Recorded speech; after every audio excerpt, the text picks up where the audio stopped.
현 국장님, 지금 김현 간사가 질문한 내용 중에 KBS의 나비 부인과 관련하여 김이 가요가 나갔던 것 경위 파악했다는 거죠? 과장이 경위 파악한 것을 보고 받으셨죠? 네, 뭐 간략한 내용이었습니다. 해보세요, 지금. 그 보고받은 내용을 지금 전 국민 앞에서 얘기해 보세요. 제가 지금 자료를 정확히 갖고 있지 않아서, 근데 제 기억에 의하면 그 기사에 나왔던 것처럼 그게 뭔데요? 기사 저 못 봤어요, 제가. 네. 편성 과정에서 아무튼 약간 실수였다고 이야기한 걸로 기억이 납니다. 그거 서류로 각 의원실에 전부 자료 제출해 주시기 바랍니다.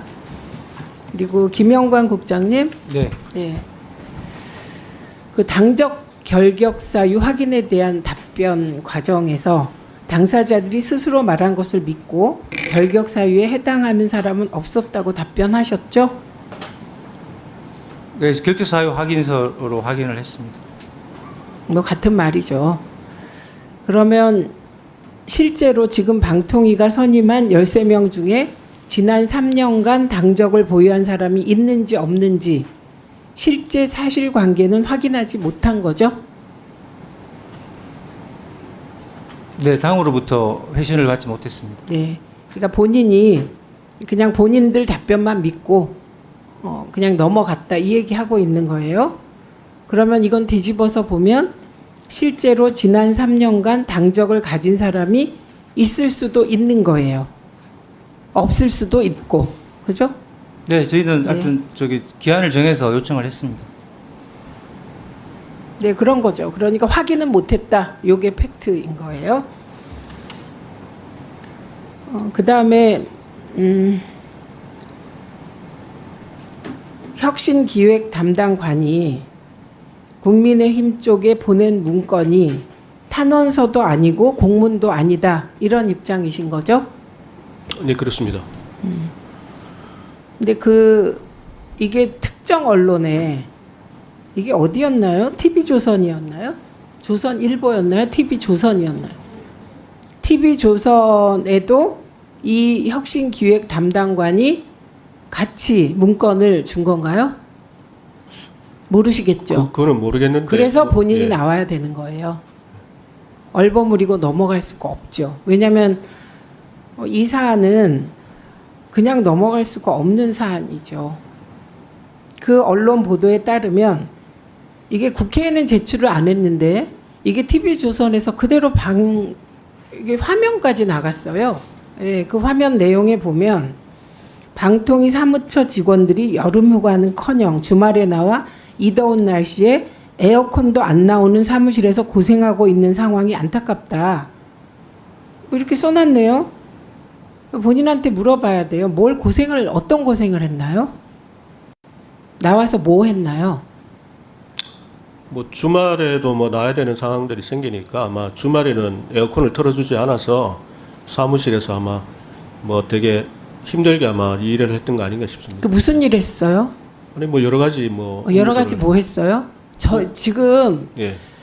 방통위가 국회에 자료를 제대로 냈습니까? 답변을 제대로 했습니까? 답변은 이게 주로 준비하는 게 위원장이나 대행의 답변 준비를 했을 텐데 그런데 답변을 제대로 한 게 있습니까? 자료를 제대로 제출한 게 있습니까? 뭐 하느라고 고생을 한 거예요? 이거 답을 직접 못 하시겠죠? 제가 보기에는 이 고생한 이유는 국회 때문이 아니에요. 말도 안 되는 답변에 대한 자료를 혹은 논리를 제공해야 되기 때문에 고생한 거예요. 왜 엉뚱한 데다가 책임을 돌리고 엉뚱한 데다가 지금 손가락질하고 화살을 돌리십니까? 그리고 국회가 갑질의 오명을 뒤집어 쓰지 않도록 뭐가 갑질인데요? 국회의원들은 아무것도 안 하고 누워 있으면서 청문회를 하면 갑질이겠죠. 근데 고생은 제가 보기에는 국회의원 보좌관들이 더 하고 있어요. 질문해야 되니까요. 질문을 제대로 해야 되고 자료로 뒷받침해야 되니까. 근데 보좌관들 누구도 공문을 띄워서 특정 언론사에 이런 거 안 보내거든요. 법을 만드는 입법기관이 이래서는 안 된다? 입법기관이 법만 만드나요? 청문회는 국회가 하는 고유의 권한이에요. 국회가 제대로 일하겠다고 하는데 방통위 직원이 지금 이 자리에도 안 나오고 있고 이게 뭐 하는 겁니까?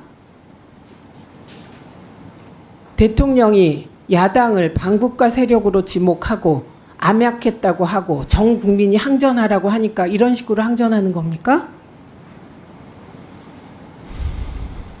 그거 그 야당을 반국가 세력이라고 대통령이 얘기했다고 읽으면 그거 오독이에요. 왜냐하면 대통령의 표현은 반국가 세력이 암약한다 그랬어요. 암약. 저희는 암약하지 않습니다. 지금 이 방송도 전 국민이 볼 수 있거든요. 그러니까 그 과장이 그랬다면 오독이에요. 오독. 그러니까 저 추가 질의할 때까지 나오게 하세요. 그리고 이분이 나이가 몇 살입니까? 77년생이라고 들었는데 그걸 왜 사무처장이 대신 유감 표명을 합니까? 국민의힘의 스스로의 판단으로 공문인지 탄원서인지 정체가 불분명한 문건을 통하여 이런 호소를 한 거잖아요. 호소. 저는 이게 자발적으로 한 건지 직무대행이 시켜서 한 건지 누가 시킨 건지 확인해야 되겠으니까 그 보충 질의할 때 하기 전까지 출석하게 하십시오. 이거 잠깐 세워주시고요. 조능희 참고인 나와주십시오.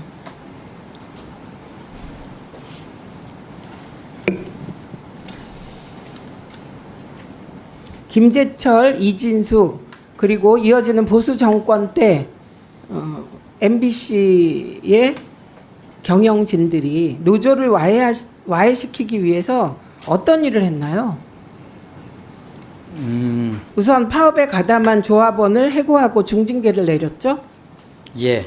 네, 그래서 그때 해고자가 8명, 징계가 100여 명, 195억의 손해배상 청구, 업무 방해, 형사고소 등의 부당 탄압을 당한 사실이 있죠.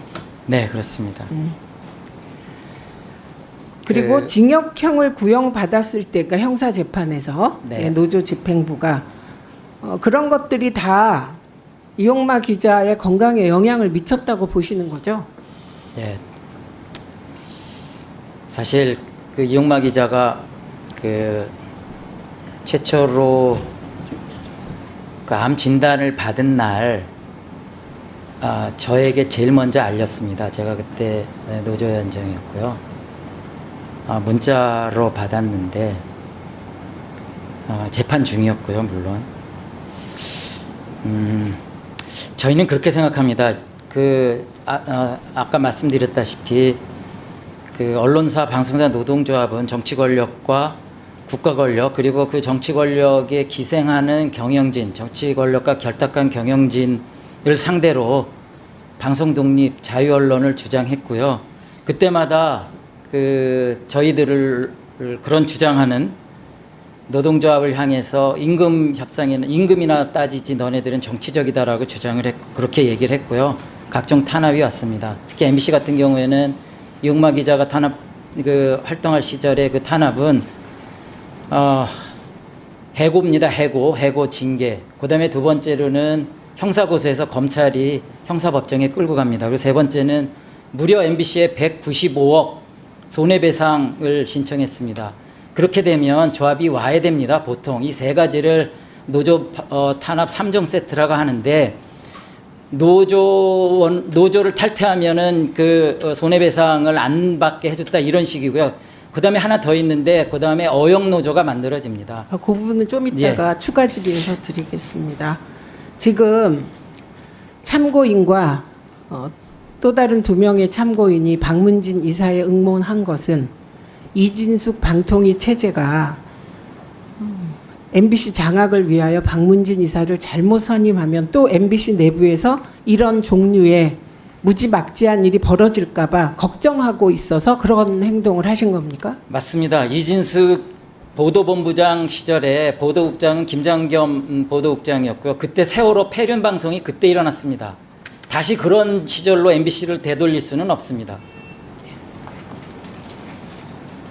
주질의가 끝났기 때문에 추가 질의를 하겠는데요. 노정면 위원님 추가 질의